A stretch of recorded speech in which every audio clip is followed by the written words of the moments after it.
Ruth chapter 2, verse 2.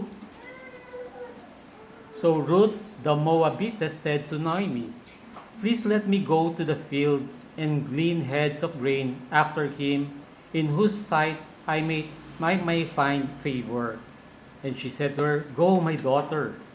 Then she left and went and gleaned in the field after the reapers. And she happened to come to the part of the field belonging to Boaz, who was of the family of Elimelech. Now behold, Boaz came from Bethlehem and said to the reapers, "The Lord be with you." Then Boaz said to his servant who was in charge and they answered him, "The Lord bless you." Then Boaz said to his servant who was in charge of the reapers, "Whose young woman is this?" So the servant who was in charge of the reapers answered and said, "It is the young Moabite woman who came back with Naomi from the country of Moab." And she said, "Please let me glean and gather after the reapers among the sheaves." So she came and has continued from morning until now, though she rested a little in the house. Then Boaz said to Ruth, "You will listen, my daughter, will you not? Do not go to glean in another field, nor go from here, but stay close by my young women. Let your eyes be on the field which they reap, and go after them. Have I not commanded the young men not to touch you? And when you are thirsty, go to the vessels and drink from what the young men have drawn." So she fell on her face, bowed down to the ground, and said to him, "Why have I found favor in your eyes that you should take notice of me, since I am a foreigner?" And Boaz answered and said to her, "It has been fully reported to me all that you have done for your mother-in-law since the death of your husband, and how you have left your father and your mother and the land of your birth, and have come to a people whom you didn't know before.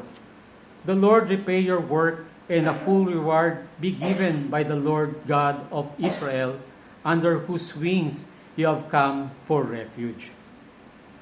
Then she said, "Let me find favor in your sight, my Lord, for you have comforted me, and have spoken kindly to your maidservant, though I am not like one of your maidservants."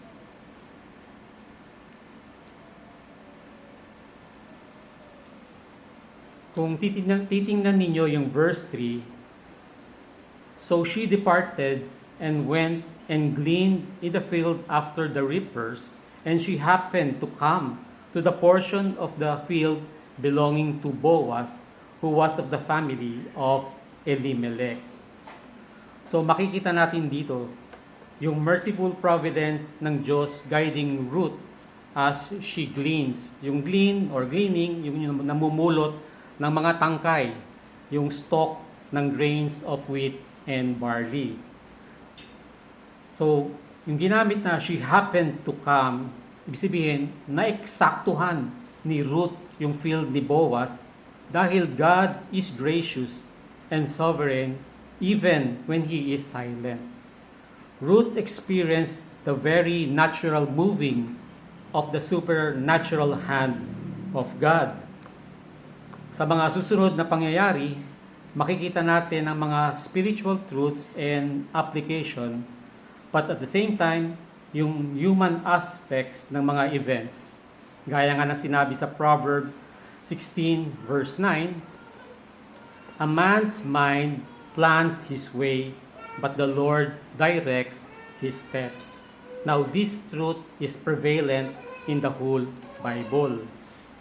So mula sa verse 5 hanggang verse 10, makikita natin na napansin ni Boaz si Ruth at nagtanong siya sa kanyang foreman patungkol sa kanya.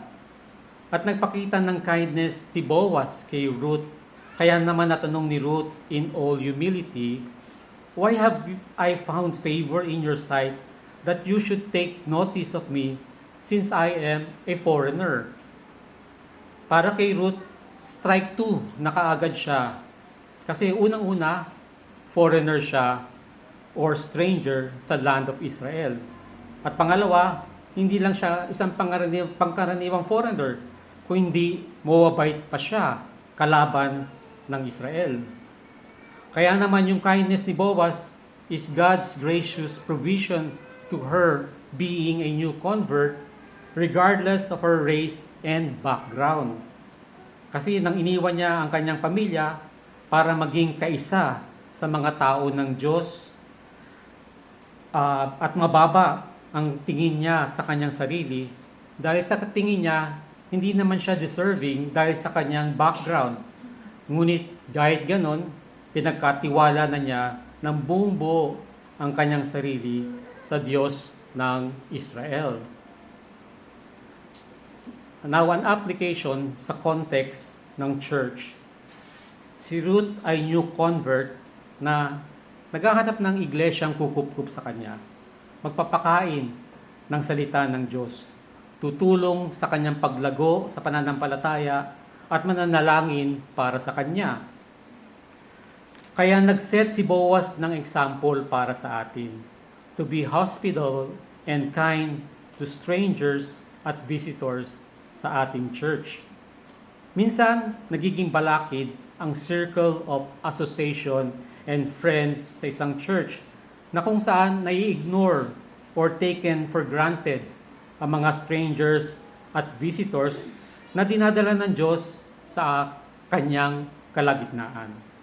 The command to love a stranger means that we should not only associate with those within our circle, we should also welcome those outside of that circle. Isa pang example ni Boaz para sa atin ay gaya ng sinabi ni Charles Spurgeon, and I quote, "Older Christians should be like Boaz to younger Christians who are like Ruth. Observe that he saluted her with words of tender encouragement. For this is precisely what I want all the elder Christians among you to do to those who are the counterparts of Ruth. I want you to make a point of looking out to the young converts and speaking to them godly words and comfortable words whereby they may be cheered and strengthened." Pero sa human point of view naman, bakit kaya biglang naging interesado si Boaz kay Ruth? Napansin niya si Ruth, pero sigurado naman marami din naman nagiglean doon na kasabay ni Ruth. So ang clue natin ay yung tanong niya sa verse 5, doon sa foreman, "Whose young woman is this?" So paano kaya niya na-establish na young o bata-bata pa si Ruth? Marahil nakita niya si Ruth, hinabol-habol niya ng kanyang paningin, at tinititigan. At dahil doon, he was smitten, nabighani.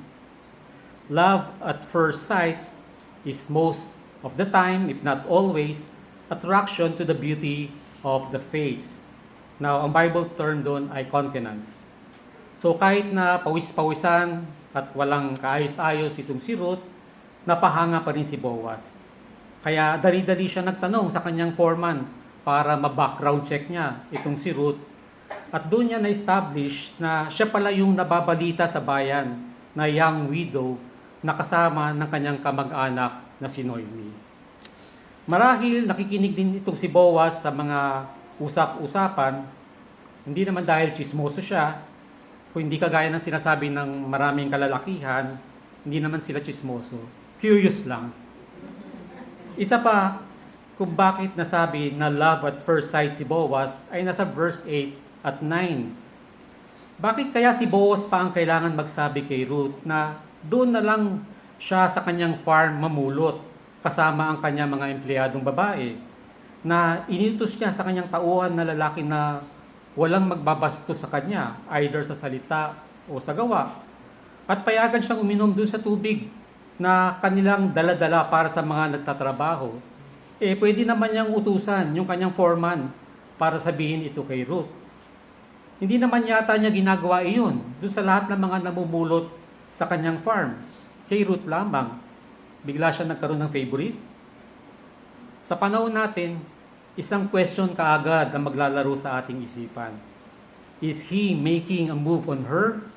Dumidiskarte ba itong si Boaz?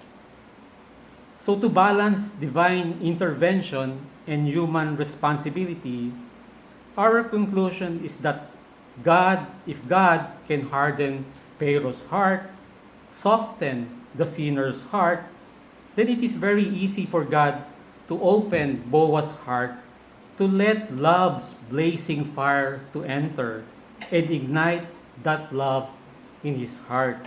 Diba? Papasukin yung nag-aalab na apoy ng pag-ibig dun sa pusong na malamig in a romantic sense. Galing po yung illustration na yan, yung symbolism na yan, sa Song of Solomon, chapter 8, verse 6. Kaya naman ganoon ang naging galawan ni Boaz in conjunction with God's greater purpose.